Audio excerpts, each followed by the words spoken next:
오늘 또 고맙습니다. 교실 떠난 국어교사 박전현입니다. 자, 수능 특강에 나오는 설화, 이야기꾼 오물음입니다. 자, 완고한 왕족의 잘못을 개과천선, 잘못을 고쳐서 착하게 바뀌도록 한다. 자, 개과천선하게 만든 그런 이야기입니다. 도움되는 자료 만들어 보겠습니다. 구독, 공감 부탁합니다. 자, 길잡이입니다.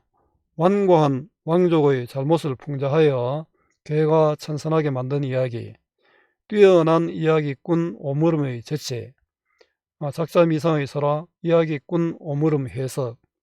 자, 오물음은 김중진, 김홍 등으로 불린 조선 후기 실존 인물로 당대 최고의 이야기꾼이었다고 합니다. 자, 지금 높은 사람 입만 쳐다보는 사람들, 국민 앞에서만 큰 소리치는 인간들 많기 때문일까요?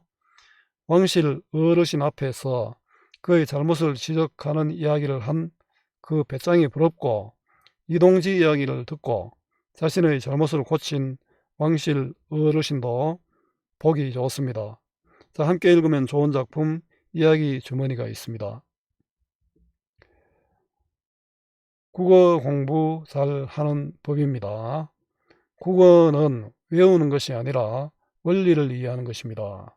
따라서 본문 중심 공부 필요합니다. 이미 정해진 문제 유형은 기출 수능 학평이면 충분합니다. 문제답 해설한 수업 10시간 듣는 것보다 스스로 한 편 본문 정리하고 문제 풀어보는 것 도움됩니다. 100편 문제 푸는 것보다 10편 본문 정확하게 공부해야 합니다. 요약시 보고 문제만 푸는 공부 실패합니다. 국어는 정답을 찾는 것이 아니라 주어진 지문, 문제의 답지, 외적 증거, 보기로 된 상황을 파악하고 가장 알맞은 답, 최적답을 찾는 것입니다. 교과서, 수특, 수완, 본문 중심 학습으로 문장 이해력 키워야 합니다. 제자료 충분합니다. 자, 이해의 배경입니다. 이 이야기는 조선 말기에 편찬된 편자 이상의 야담집, 이야기집입니다. 해동야서에 실린 것입니다. 인색한 부자가 이야기꾼인 오물음의 지혜로운 이야기를 듣고 자신의 잘못을 뉘우치게 되었다는 교훈적인 내용입니다. 이 설화에서 중요한 것은 오물음의 이야기를 듣고 깨달음을 얻는 종실의 태도입니다. 이러면 네가 뭔데 이런 사람들도 많잖아요. 종실은 이야기 속의 이동지와 자신을 동일한 유형의 인물, 즉 인색하고 재물에 눈이 먼 어리석은 사람으로 보면서 자신을 반성하게 됩니다. 그러면서 자신의 재물을 나눠주고 어려운 사람에게 베푸는 삶의 태도를 보여주는데, 이러한 태도가 이 설화에서 말하고자 하는 주제의식과 닿아 있다. 즉 자기 잘못을 고칠 줄 알아야 한다는 거죠. 그 다음에 자기 자신만이 아니라 남들을 생각할 줄 아는, 남들을 위하는 삶도 살 필요가 있다는 것이 이 작품의 주제의식일 겁니다. 오늘은 이 이야기를 통해 우리 사회 지도층들의, 당시 사회 지도층들의 어떤 반성을 요구했겠죠. 자, 한눈에 보기입니다. 자, 설화를 한번 정리해 보겠습니다. 설화는 예로부터 전해지는 이야기입니다. 자, 설화는 신화, 전설, 민담이 있습니다. 자, 신화는 신성성을 가진 존재, 국가의 시조, 또 조상신, 무속신에 대한 이야기로 숭고미가 두드러집니다. 자, 전설은 증거물과 구체적 배경이 나타나는데요. 진실성, 사실성을 가진 이야기로 비장미가 두드러집니다. 민담은 흥미 위주의 이야기입니다. 자, 기록 여부에 따라가 구비설화, 문헌설화가 있습니다. 구비설화는 입에서 입으로 전해지는 이야기고, 문헌설화는 우리 설총의 화엄계 있죠. 설총의 화엄계는 설총이 지은 이야기잖아요. 그게 아마 그런 설화가 문헌설화가 됩니다. 자, 이 작품은 액자식 구성을 보여줍니다. 자, 외화는 종실 노인이 오물음을 불러서 이야기를 시키는 것이고요. 내화는 이동지 이야기가 나옵니다. 오물음의 지어낸 이야기입니다. 또 마지막에 또 외화는 종실 노인인데 오타가 있네요. 종실 노인의 계가 천선입니다. 자, 글의 전개도 이와 유사한데요. 자, 오물음의 행위의 계기는 종실 노인의 인색함입니다. 자, 행위의 실행은 이동지 이야기고요. 행위의 결과 종실 노인의 반성과 계가 천선입니다. 자, 줄거리 한번 보겠습니다. 이야기꾼 오물음은 옛 이야기를 잘하여 두루 재산가에 출입했습니다. 큰 재산을 지닌 종실 노인 하나가 연로하였음에도 성품이 인색하여 자손들에게 재산을 분배할 기색이 없었습니다.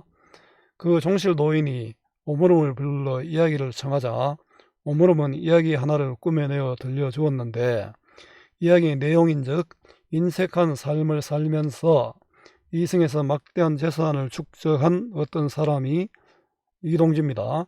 죽음에 이르자 한 푼도 가져가지 못하고 빈손으로 이승을 떠나더라는 것이었습니다. 종실 노인은 그 이야기가 자신을 일깨우려는 것임을 깨닫고 그동안 자신의 태도를 반성하고 생각과 행동을 고쳤습니다. 그걸 긴 이야기가 아니니까 감상하게 한번 해설해 보겠습니다. 서울에 오시성을 가진 사람이 있었다. 그는 옛 이야기를 잘하기로 유명하여 재상가의 집에 드나들었다. 제 인물을 소개했죠. 이야기꾼입니다. 그죠? 유명한 이야기꾼입니다. 옛날에는 이런 직업을 가진 사람이 있었을 겁니다. 그는 식성이 먹는 것이죠. 먹는 것이 오이와 나무를 즐겼다. 오이는 마치 오씨와 비슷하죠. 그 식성이 나물인데, 그 나물인데 나물 중에도 익힌 나물을 무름이라 합니다. 그래서 이제 오물음이 되었습니다. 자, 때문에 사람들이 그를 오물음이라 불렀다. 대개 무름이란 익힌 나물 이름이요, 오씨가 오이와 비슷하기 때문이었다. 자, 오물음의 유래죠. 성과 식성을 합한 이름입니다. 성 오씨가 오이하고 닮았고 여기서 오가 나왔죠. 나물 중에도 익힌 나물이 무름이잖아요. 그래서 무름, 이래서 오무름이 되었습니다. 한 종실이 연로하고 네 아들이 있었다. 종실은 임금의 친족이고 연로하고 나이가 많잖아요. 나이가 많으면 물러날 줄도 알아야 되죠. 물건을 사고 팔기로 큰 부자가 되었지만 천성이 인색하여 주어도 털 것만큼도 남주기를 싫어할 뿐 아니라 여러 아들에게조차 재산을 나누어주지 않고 있었다. 종실의 인색함을 직접적으로 제시하고 있습니다. 이런 게 말하기죠. 직접 제시 반대가 간접적 제시 보여주기입니다. 자, 이게 종실의 인색함이 오물음의 행위의 계기가 됩니다. 내게도 생각이 있노라. 누가 뭐 하면은 지난번치 원하면 이런 핑계를 대었습니다. 세월이 흘러도 차마 재산을 나누어주지 못하였다. 이런 사람을 욕심쟁이죠. 수전노, 구둘세라고도 합니다. 한마디 더 직설적으로 얘기하면 나쁜 놈이죠. 하루는 그가 오물음을 불러 이야기를 시켰다.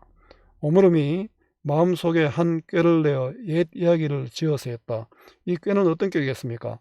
종실에게 깨달음을 주려는 그런 의도였을 겁니다. 자, 이야기를 하는 것이 그 행위의 실행이다. 그죠? 연로하고 인색한 종실이 오물음을 불러 이야기를 시켰습니다. 여기까지가 이제 외하죠. 이제 내하로 들어갑니다.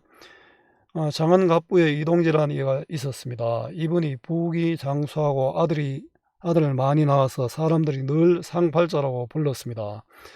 자, 여기부터 내부 이야기인데 외부 이야기와 내부 이야기가 있으니까 이거는 액자식 구성이 됩니다. 자, 이동지는 오물음이 노인을 풍자하기 위해 만든 가상의 인물입니다. 상팔자, 좋은 팔자, 돈도 많고 오래 살았고 또 자식도 많으니까 좋은 팔자라고 했습니다. 그런데 이동지가 가난해서 고생하다가 자수성가하여 부가옹이라는 말을 듣게 되었기 때문에, 자, 자수성가해서 부가옹, 부가홍은 부잣집 늙은 주인이라는 거죠. 그래서 이제 이 말을 자기 스스로 자수성가했다는 말을 들은 부가홍의 인색함을 여기 나옵니다. 인색하였으므로 비록 자식 형제에게도 달아진 부치 안겨 주는 법이 없었다. 이 법은 뭐 누구를 닮았습니까? 종실 어른과 똑같죠. 죽음에 임박해서 곰곰이 돌이켜보니 세상 만사가 모두 헛사이고 자기는 오죽 재물의 제자 한자에 일평생 종이 되어서 얽매인 셈이었습니다. 자, 죽음을 앞둔 이동재의 성찰과 깨달음입니다. 자기가 생각해보니까 자기는 돈의 노예로 살았다는 거죠. 병석에서 생각해보고 생각해볼수록 이제는 어쩔 도리가 없는 일이었습니다. 그래서 여러 자식들을 불러 유언하기를, 내 평생 고생하여 재물을 모아 이제 부자가 되었구나. 그런데 지금 황천길을 떠나는 마당에 100가지로 생각해본들 한 개 물건도 가져갈 수가 없구나. 지난날 재물에 인색했던 일이 후회스럽다. 자, 부질없는 재물이다. 후회한다. 회한이 남다. 자, 인생이 무성하다. 덧없음, 인생의 덧없음을 이야기하고 있습니다. 명정이 앞을 서니 상여 소리가 구슬프고 공산에 낙엽지고 밤비 내리는 쓸쓸한 무덤 속에서 비록 한 푼 돈인들 쓸 수가 있겠느냐. 명정은 죽은 사람의 이름을 쓴 기입니다. 나중에 관을 덮습니다. 이걸로. 공산은 빈 산인데 이 빈 산은 쓸쓸한 분위기를 고조하죠. 돈인들 한 푼을 쓸 수가 없다. 죽어서 쓸 수가 없다는 거죠. 그 서리적 표현으로 무상감과 재물의 헛됨, 인생무상을 강조하고 있습니다. 내 죽어 염습하여, 염습은 죽은 사람에게 수의를 입히는 절차인데 죽은 사람을 씻고 또 새 옷을 입힙니다. 입관은 관에 넣죠. 두 손에 악수, 악수는 손을 씻는 헝겊입니다. 손을 씻는 헝겊을 끼우지 말고 손을 내 보이도록 하라는 거죠. 관 양옆에 구멍을 뚫어 내 좌우 손을 그 구멍 밖으로 내놓아 길거리 행인들로 하여금 내가 재물을 상같이 두고 빈손으로 돌아감을 보이도록 하여라. 자, 빈손으로 왔다가 빈손으로 가고 재물에 집착하는 것은 무의미하다는 교훈을 수려는 이동지의 당부입니다. 하고 이내 운명하였답니다. 죽었다는 거죠.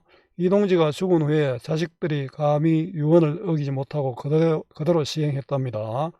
소인이 아까 노상에서 우연히 상행을 만나, 그 상행은 장례식 행사죠. 장례식 행사를 만나 두 손이 관 밖으로 나왔음을 괴이하게 물어보았더니, 자, 이거는 이야기 신빙성을 높이기 위해서 오름이 꾸며낸 이야기입니다. 자기도 이런 모습을 보았다는 거죠. 직접 보았다는 거죠. 곧 이동지의 유언이었습니다. 인지장사의 기연야선이라 하더니 과연 그 말이 옳은 말입니다. 요거는 사람이 죽음 앞에서 그 말이 작가다. 죽을 때 되면은 그 말이 진실되다. 자, 이동지가 죽을 때 한 이야기가 바로 진실이다. 죽음을 앞두고 이동지의 말은 좋은 말이다. 그 말을 믿어야 된다. 이럴 뜻이죠. 자, 논어의 이야기로 공자의 말로 자신의 생각을 강조하고 있습니다. 자, 오므름이 종실 노인을 깨우쳐 주기 위해 꾸며낸 이동지 이야기입니다. 내화입니다. 그 종실 노인이 듣고 보니 은연중 자기 자신을 두고 한 이야기였다. 그리고 그의 말에 조롱하는 뜻이 들어 있었지만 그 말은 이치에 타당하였다. 자, 자신을 풍자하기 위한 이야기인 줄 알지만 수긍하는 종실 노인, 이거 대범한 모습이죠. 이런 대범한 사람이 필요한데 속 좁은 이들만 많은 것 같아서 답답합니다. 이에 즉석에서 깨닫는 바가 있어 오므름에게 상을 후하게 주어 보냈다. 그 이튿날 아침에 드디어 여러 자식 앞으로 재산을 나누고 일과 친구에게도 보물을 흩어 주었다. 보물과 돈을 나누어 주었습니다. 자, 이게 행위의 결과죠. 자, 행위의 계기는 부자의 인색함, 종실 어른의 인색함이고, 행위의 실행은 이동지 이야기를 했고, 행위의 결과는 바뀌었죠. 그 종실 어른이 완전히 바뀌었습니다. 그죠? 자신의 인색한 태도를 반성하고 재산을 나누어 주었습니다. 이런 걸 우리 개과천선이라 한다고 했죠. 잘못을 고치고 착하게 되었다. 그리고 산정에는 산에 있는 정자고요. 들어앉아 금은과 술을 즐기며 종신토록 죽을 때까지 금전삼의 말은 입에 올리지 않았다. 자, 풍류를 즐기면서 여생을 보내는 종실 노인입니다. 자, 오므름의 이야기를 듣고 자신의 잘못을 반성하고 고친 종실 노인, 자, 외화입니다. 자, 정리해 보겠습니다. 갈래는 설하고 민담입니다. 성격은 교훈적이고 또 권선적은 착한 일을 권한다는 뜻입니다. 주제는 나누고 베푸는 삶의 중요성입니다. 자, 오므름의 탁월한 능력이죠. 그 높은 사람 앞에서 그 사람의 잘못을 비꼬는 이야기 바로 하기 어렵잖아. 요즘 같으면 맞아 죽을 수도 있습니다. 아마 재벌들이 사람 때리는 이야기도 많이 나오죠. 자, 이야기꾼 오므름의 뛰어난 이야기 솜씨가 나타납니다. 특징입니다. 어떤 갑부에 대한 오므름의 이야기고요. 인물이 전하는 이야기를 통해 교훈을 전달하고 있습니다. 행위의 계기, 이거는 종실 노인의 인색함, 행위의 실행, 오므름의 이동지 이야기, 행위의 결과, 종실 노인의 개과천선으로 구성되어 있습니다.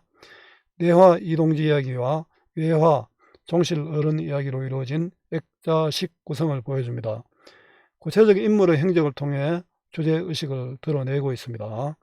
공자의 이야기를 인용하여 상대방을 효과적으로 설득하고 있습니다. 수고 많았습니다. 제가 살아있는 한 좋은 자료로 보답하겠습니다. 어디서나 검색은 박전현입니다.